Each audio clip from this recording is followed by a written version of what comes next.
经过调查，目前咱国内呢是有42.3%的19至18岁青少年，逐工拢会来使用 TikTok。除了有这各自外社的问题以外呢，嘛有医师真烦恼讲，有可能会来影响到青少年的身心健康。所以，伫卫教学者是希望讲，政府就爱来管制 TikTok。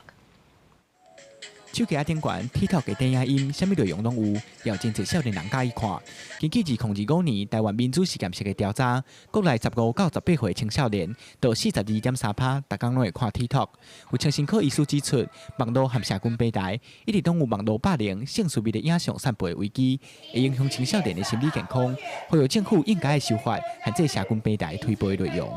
在25岁以下的这个世代啊，大家都是受这个网络或者是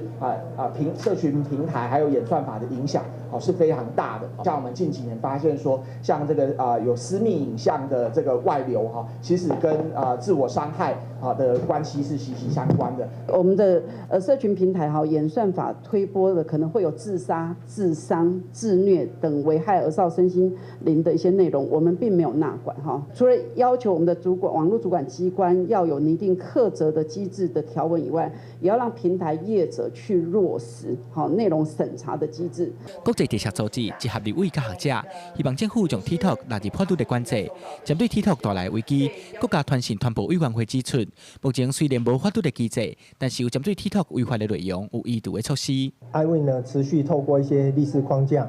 不论是不是 TikTok APP， 或者是其他的社群媒体软体，都能够在这个框架以内，然后能够尽速获得处理。